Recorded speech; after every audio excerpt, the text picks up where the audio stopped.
Mister ladies viewers அனைவருக்கும் வணக்கம்.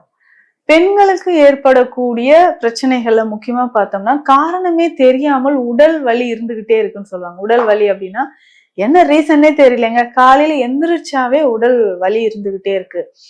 அதுக்கப்புறம் கிச்சன்ல நின்று சமைக்கிறேன், மூட்டு குதிகால் வலி, தீராத குதிகால் வலி இருந்துகிட்டே இருக்கு அப்படின்னு சொல்லுவாங்க.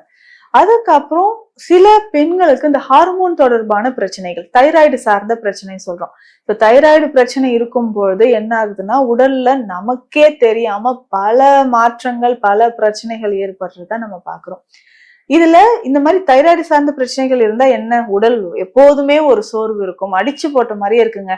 யாராவது லைட்டா அழுத்தி தொட்டாலுமே வலிக்குது அந்த அளவுக்கு. ஆனா நான் வீட்டுல சொல்றேன், எல்லாரும் என்ன பார்த்தா நல்லா தானே இருக்க, உனக்கு என்ன உடம்பு வலின்னுலாம் கேக்குறாங்க. ஆனா என்னுடைய உடல்ல எப்போதுமே வலி இருந்துகிட்டே இருக்கு, மூட்டு வலி இருக்கு, சில சமயங்கள்ல உட்காய்ச்சல் வர மாதிரி இருக்குன்னு சொல்லுவாங்க. இதை தாண்டி பார்த்தோம்னா அந்த காய்ச்சல் இருக்கக்கூடிய சமயங்கள்ல ஒயிட் டிஸ்சார்ஜும் நிறைய பெண்களுக்கு இருக்கும். சோ வெள்ளைப்படுதல் பிரச்சனை அந்த மாதிரி ஒன்று ரெண்டுல பல பிரச்சனைகள் இருக்கு. ஆனா வெளியிலவே தெரியலங்க, உள்ளுக்குள்ள நான் படுற வேதனை வலி எனக்கு தான் தெரியும்னு சொல்லுவாங்க. இது பொதுவாகவே பெண்களுக்கு அந்த மெனோபாஸ் டைம் இல்லைன்னா 45 வயதை கடந்து இருக்கக்கூடியவங்களுக்கு இருந்துகிட்டே இருக்கும். எப்பவுமே சோர்வா இருக்கிறது, எங்கேயாவது வெளில போலான்னாலும் கிளம்புறதுக்கு சோம்பேறி, நீங்க போயிட்டு வாங்க நான் வரல அப்படின்றது, படுத்துக்கிட்டே இருக்கிறது, உறக்கம், காலையில எந்திரிச்சு சமைக்கணுமா இல்ல நான் ஆபீஸ்க்கு கிளம்பணுமா, உடம்பெல்லாம் வலி இருக்கு, கை கால் மூட்டு வலி இது எல்லாமே இருக்கு, பேக் பெயினும் இருக்கு, இந்த மாதிரி சொல்லிக்கிட்டே இருப்பாங்க. பொதுவாக உடலில் வாத நீர் அதிகமாக தான் இந்த மாதிரி ஜாயிண்ட் பெயின் இருக்கும். நிறைய பெண்கள் பார்த்திருப்போம், உடல் பருமனா இருப்பாங்க. என்ன இவ்வளோ வெயிட்டா இருக்கிற, ஆனா உடம்பு வலி, நல்லா தானே நீ சாப்பிட்ற அப்படின்லாம் சொல்றாங்க மேம் அப்படின்னு சொல்லுவாங்க. இப்ப நாடி பிடித்து பார்க்கும்போது அந்த வாதம், சிலருக்கு வாதம் வறட்சித்தன்மையை உண்டாக்கும், சிலருக்கு அந்த நீர் அதிகமாக உற்பத்தி ஆகுது, ஜாயின்ஸ்ல எல்லாமே அது அதிகமான பெயினை கொடுக்குதுன்னு சொல்லலாம். வாதம் மூட்டுக்கள்ல அதிகமான வலியையும் உண்டாக்குதுன்னு சொல்லலாம். அந்த மாதிரி மூட்டுக்களை வலியை உண்டாக்கும் பொழுதுதான் நமக்கு அந்த நீர், வாத நீர் அதிகமாக உடல் பருமனாகவும் இருக்கும், ஆனா நமக்கு ஸ்ட்ரென்த்தே இல்லாத மாதிரியும் ஒரு வலி ஏற்பட்டுக்கிட்டே இருக்கும். இதற்கு நம்ம உணவில் கவனம் செலுத்தி சாப்பிட வேண்டிய விஷயங்கள் என்ன? இந்த குடிநீர் இல்லைன்னா கஷாயம் இல்ல இது டீ, நீங்க எப்படி வேணாலும் வச்சுக்கலாம், ஆனா இதை நீங்க குடிச்சே ஆகணும். அப்படின்னா அந்த உடல் வலி, நமக்கு டயர்ட்னஸ் இருக்கிறது, முக்கியமா இதுல தைராய்டு சார்ந்த பிரச்சனைகள் இருந்தாலும் இதுல கம்ப்ளீட்டா கியூர் ஆகுதுன்னு சொல்லலாம். என்னென்ன மூலிகைகள் இதுல சேர்க்க போறோம் அப்படின்னா, லவங்கப்பட்டை எடுத்துக்கோங்க. டெய்லி இதை ரெடி பண்ணணும் கூட இல்ல, ஒரு நாள் ரெடி பண்ணி வச்சுட்டீங்கன்னா 1 மாதம் வரைக்கும் கூட இதை நம்ம ஃபாலோ பண்ணிக்கலாம். இதுக்கு லவங்கப்பட்டை ரொம்ப ரொம்ப சிறந்தது. லவங்கப்பட்டை நம்ம எடுத்து வச்சுக்க போறோம். இதனோட என்னென்ன மூலிகைகள் சேர்க்க போறோம் அப்படின்னு பார்த்தோம்னா, சதக்குப்பை எடுத்துக்கோங்க. இந்த சதக்குப்பை அப்படின்னு சொல்றது ஈஸ்ட்ரோஜன் அதிகமாக நேச்சுரலாவே நமக்கு செக்ரீட் ஆகக்கூடிய ஒரு மூலிகை. இதையும் எடுத்து வச்சுக்கோங்க. இதனோட வேற என்ன மூலிகை நம்ம எடுக்க போறோம் அப்படின்னு பார்த்தோம்னா, சங்கு புஷ்பம் அப்படின்னு சொல்றோம். இந்த சங்கு புஷ்பம் பொடியாகவும் நமக்கு கிடைக்கும். நல்ல ப்ளூ கலர்ல இது இருக்கும். இந்த மலர் பார்த்தோம்னா ப்ளூ கலர்ல இருக்கும். பெண்களுக்குன்னே இருக்கக்கூடிய சிறப்பு வாய்ந்த ஒரு மலர் அப்படின்னு சொல்லலாம் இந்த சங்கு புஷ்பம். இதுல இருக்கக்கூடிய ஆல்கலாய்ட்ஸ் எல்லாமே பெண்களோட கர்ப்பப்பை தொடர்பான பிரச்சனைகளை முற்றிலுமாக குணமாக்குதுன்னு சொல்லலாம்.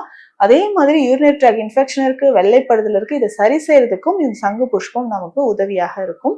இந்த ப்ளூ டீ நீங்க கேள்விப்பட்டிருப்பீங்க, ப்ளூ டீ அப்படின்னு. காலையில இந்த ப்ளூ டீ குடிச்சோம்னாவே நிறைய உடலுக்கு புத்துணர்ச்சி. இதுல இருக்கக்கூடிய ஆன்டி ஆக்சிடென்ட்ஸ் நம்ம பாடியில இருக்கக்கூடிய இந்த ஃப்ரீ ரேடிகல்ஸ், டாக்ஸின்ஸ் எல்லாத்தையுமே வெளியேற்றுது. இதனோட சங்கு புஷ்பம், உலர்ந்த சங்கு புஷ்பம் கடைகள்ல இருக்கும், அதுவும் வாங்கி வச்சுக்கோங்க. சங்கு புஷ்பம் இதனோட நம்ம சேர்த்துக்க போறோம். கொஞ்சமாக ஓமம் சேர்க்க போறோம். அதுக்கப்புறம் இதனோட கொஞ்சமாக கேழ்வரகு நம்ம வீடுகள்ல இருக்கக்கூடியதான் ஒரு 100 கிராம் அளவுக்கு சேர்த்துக்கோங்க. எல்லாமே சம அளவு, 100 கிராம் எடுத்தா எல்லாமே 100 கிராம், 200 கிராம்னா 200 கிராம் போதும், அந்த அளவுக்கு போதும். இது எல்லாமே எடுத்து லேசா ஃப்ரை பண்ணிட்டு 1-2 டீ பவுடர் மாதிரி நம்ம அரைச்சி எடுத்து வச்சுக்கணும். இதை நம்ம என்ன பண்ண போறோம்னா 2 ஸ்பூன் அளவுக்கு எடுத்துக்கோங்க. 2 ஸ்பூன் அளவுக்கு எடுத்துட்டு 3 கிளாஸ் தண்ணீர் விட்டு நல்லா பாயில் பண்ணணும். இது 1 கிளாஸா வந்ததுக்கு அப்புறம் நம்ம வடிகட்டி தேன் கலந்து குடிக்கணும். தேன் கலந்து குடிக்கும்போது உடல்ல இருக்கக்கூடிய டாக்ஸின்ஸ், கழிவுகள் இது வெளியேறும். காலையில தினமும் இது யார் எல்லாம் குடிக்கலாம், எல்லாருமே குடிக்கலாம். தைராய்டு சார்ந்த பிரச்சனைகள் இருக்கு, சர்க்கரை நோயாளிகள் சர்க்கரை நோய் இருக்கக்கூடிய பெண்கள் குடிக்கலாம், பிளட் பிரஷர், கொலஸ்ட்ரால் எல்லாருமே குடிக்கலாம். சுகர் இருக்கக்கூடியவங்க மட்டும் இந்த தேன் கலந்து சாப்பிட்றத அவாய்ட் பண்ணிக்கோங்க. இதை அப்படியே குடிச்சிக்கலாம். ஸோ இதனுடைய கலர் வந்து பாத்தீங்கன்னா ப்ளூ கலர்ல கொஞ்சம் ப்ரௌனிஷ் கலர்லயும் இருக்கும். குடிக்க குடிக்க தினமும் இதை குடிக்கும்போது பாடியில இருக்கக்கூடிய அத்தனை கழிவுகளும் வெளியேறும். வெயிட் லாஸ் ஆகிறது நம்ம கண் கூட பார்க்க முடியும். சிலருக்கெல்லாம் மூட்டு வலியில மூட்டு இவ்வளோ பெருசு வீங்கி இருக்கும். அதனோட என்னன்னா நடந்து நடந்து தொடையே வந்து உரசி உரசி அதுலயுமே வந்து புண்கள் ஆகியிருக்கும். நடக்கவே முடியல மேம். இந்த அதிகமான உடல் பருமனால என்னால நடந்தாலே தொடைகள் வந்து உரசி உரசி எனக்கு அங்க வேற புண்கள் இருக்கு. ஸோ வலி வேதனை வேற, இத்தனை பிரச்சனைகளுக்கும் நான் எப்படி சரி செய்யறது அப்படின்னா, இந்த டீ, இந்த கஷாயத்தை ரெகுலரா டெய்லி காலை இரவு ஈவினிங் கூட இதை நீங்க குடிச்சிக்கலாம். ஈவினிங் ஒரு 5 o'clock போல குடிச்சுக்கிட்டே வந்தோம்னாலும் நல்ல ஒரு மாற்றம் கிடைக்கும். உடல்ல இருக்கக்கூடிய கழிவுகள் வெளியேற ஆரம்பிக்கும். இதனோட சேர்ந்து நம்ம உணவில் என்னென்ன ஸ்பெஷலா என்ன சாப்பிடலாம் அப்படின்னு பார்த்தோம்னா, நான்வெஜ் டோட்டலா அவாய்ட் பண்ணிக்கோங்க. கொஞ்ச நாளைக்கு ஒரு 30 நாட்களுக்கோ ஒரு 48 நாட்களுக்கோ நம்ம அவாய்ட் பண்ணிட்டு உடல் தசைகளுக்கும் எலும்புகளுக்கும் வலிமை சேர்க்கக்கூடிய உணவுகளை நம்ம சாப்பிடணும். அதுல முக்கியமாக உளுந்து, கருப்பு உளுந்து, உளுந்தங்கஞ்சி, உளுந்தங்களி, உளுத்தஞ்சோறுலாம் பார்த்தோம்னா கொஞ்சம் நெய் விட்டு சோம்பு போட்டு சாப்பிட்டோம்னா அவ்வளவு சக்திகள் வந்து நமக்கு கிடைக்குதுன்னு சொல்லலாம். ஸோ உளுந்த சோறு வந்து நம்ம டெய்லி வாரத்துக்கு 3-4 நாட்கள் நம்ம சேர்த்து பச்சரிசியோடு சேர்த்து சாப்பிட்டுட்டு வந்தோம்னா இடுப்பு எலும்புகளுக்கும் தசைகளுக்கும் அதிகமான ஒரு வலிமையை தருதுன்னு சொல்லலாம்.